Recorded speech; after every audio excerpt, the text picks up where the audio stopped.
Hello बच्चों, कैसे हैं आप सभी। उम्मीद करेंगे आप सभी बहुत मस्त होंगे और आप सभी बहुत अच्छे से पढ़ाई कर रहे होंगे।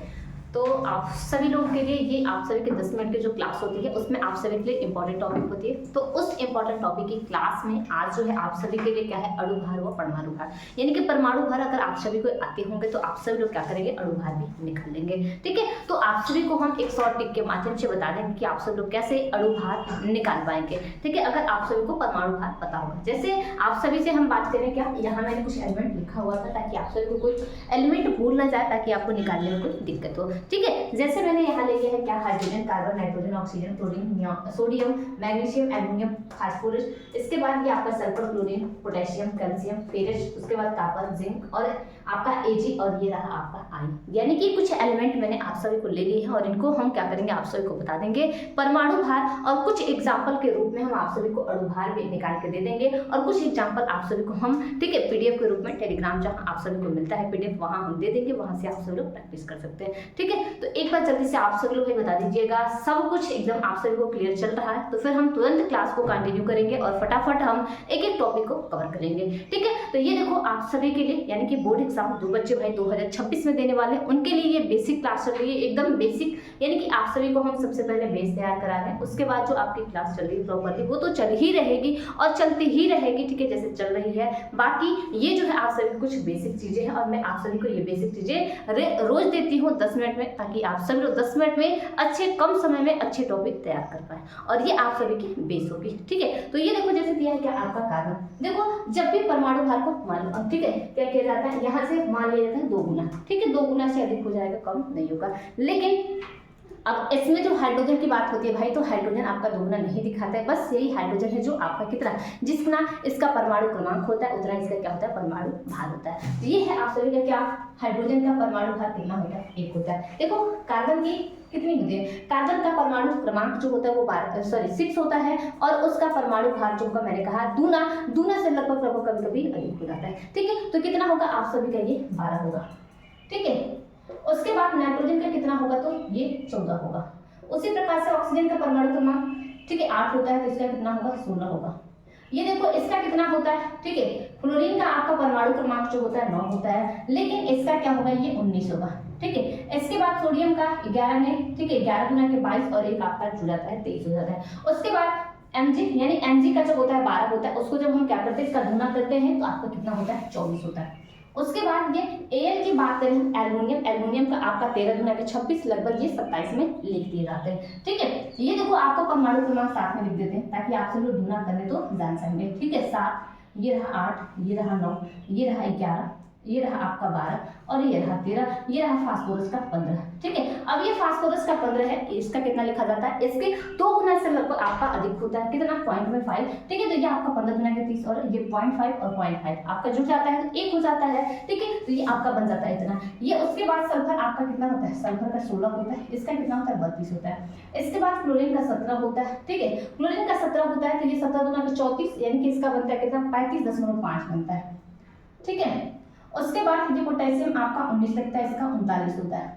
उसके बाद इसका परमाणु क्रमांक 20 होता है, इसका कितना होता है, 40 होता है। Fi का आपका 26 होता है। बोलो 26 का 2 गुना कितना लिखा जाता है इसमें आप सभी के, ठीक है, तो वो 26 का कितना हो जाएगा, बोलो, बहुत बढ़िया। ठीक है, तो क्या लिखा जाता है इसमें, आपका 52 लिखा जाता है। इसके बाद कॉपर का 29 होता है, 29 के लिए कितना लिखा जाता है आप सभी का, 63.5 लिखा जाता है। ठीक है, कॉपर 29 और इसका लिखा जाता है कितना, 63.5। उसी प्रकार से इसका 30 होता है, जल्दी से बता दो।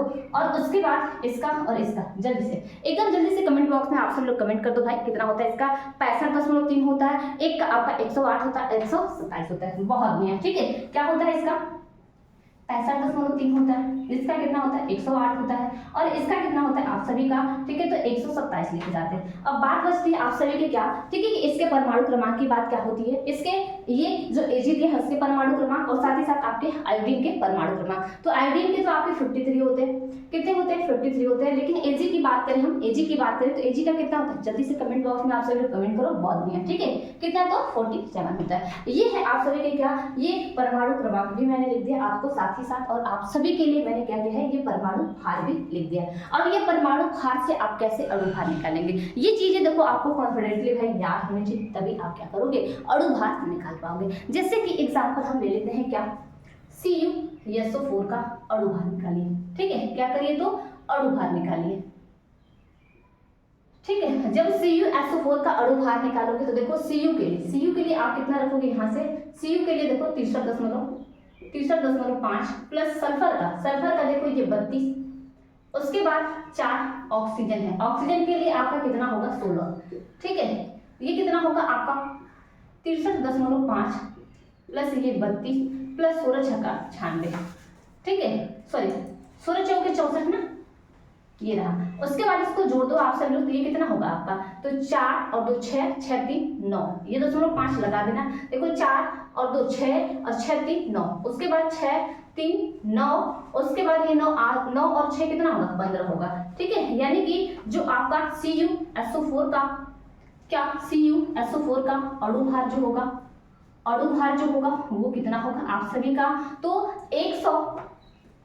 159.5 होगा। ठीक है, तो ये रहा आप सभी का क्या इस क्वेश्चन का, यानी कि CuSO4 का अणुभार। उसी प्रकार से अगर हम आप सभी से पूछ ले किसका, Ki का अणुभार, तो Ki का अणुभार यहाँ से आप पोटेशियम लिखोगे, पोटेशियम का भाई कितना है 39 है।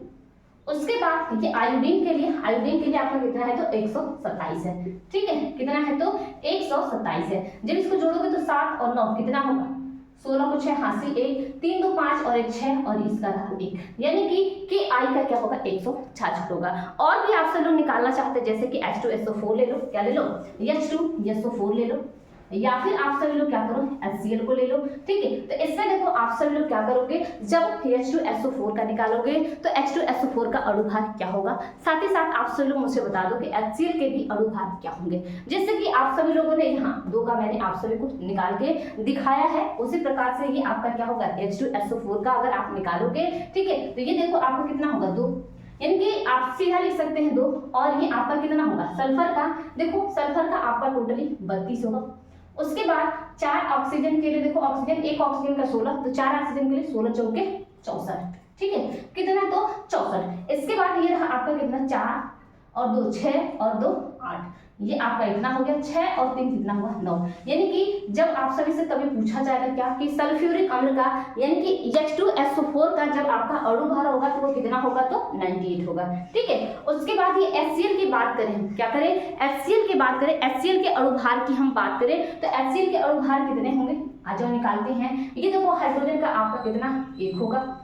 उसके बाद Cl की बात करें, Cl का देखो आपका कितना होगा तो 35.5 होगा। यानी कि HCl के अणुभार की बात करें हम तो क्या होगा आपका तो 36.5 होगा। ठीक है, क्या होगा तो 36.5 होगा। उसी क्रम में आप सभी लोग और भी चीजें निकाल सकते हैं, क्या कि इसमें आपके एग्जाम्पल के तौर पे क्या ले सकते हैं आप सब लोग NaOH ले सकते हैं। ठीक है, क्या NaOH ले सकते हैं।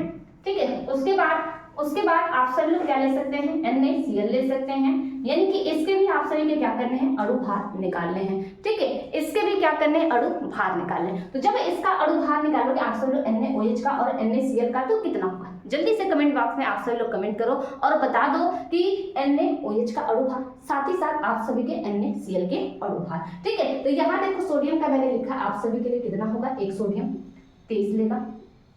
ऑक्सीजन की बात करें हम, ऑक्सीजन के लिए आपका कितना होगा 16 होगा। हाइड्रोजन की बात करें हम, हाइड्रोजन के लिए 1 लिखेंगे। ठीक है, तो ये टोटल आपका कितना हो जाएगा, देखो 1 और 6 9 और ये आपका 3 कितना होगा, सॉरी 1 और 6 ये 7 होगा, 7 में 10 को 0 हासिल 1, उसके बाद 1 और 2 3 और हासिल 1 जोड़ेंगे तो 4, यानी कि NaOH के अणुभार की हम बात करें तो कितना आएगा 40 आएगा।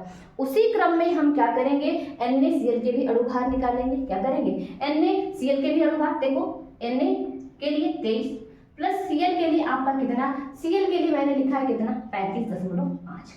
ठीक है, क्या है 35.5, यानी कि इसको जब टोटल करेंगे हम तो हमारा 0.5 तो ऐसे ही रह जाएगा और 5 3 8 हो जाएगा और ये आपका 3 2 5 हो जाएगा। यानी कि NaCl की बात करें हम अणुभार की तो NaCl का अणुभार जो होगा वो क्या होगा 58.5 होगा। ठीक है, तो इस प्रकार से मैंने आप सभी को परमाणु भार कुछ लिखा है जो आप सभी लोग इसको याद रखिएगा और इसकी सहायता से आप सब लोग अणुभार ऐसे निकाल पाएंगे। तो कुछ एलिमेंट और भी होंगे अणुभार निकालने के लिए हम आप सभी को दे देंगे यौगिकों को, वो आप सभी लोग क्या करेंगे, ठीक है, टेलीग्राम से जुड़ के, और जो क्वेश्चन आपको हम दिए रहेंगे उसका आप सब लोग प्रैक्टिस करके मुझे कमेंट बॉक्स में आंसर करिएगा कि उन यौगिकों के आपके अणु भार कितने आ रहे हैं। तो बस आज की क्लास में हम इतना ही रखेंगे। सभी को थैंक यू सो मच।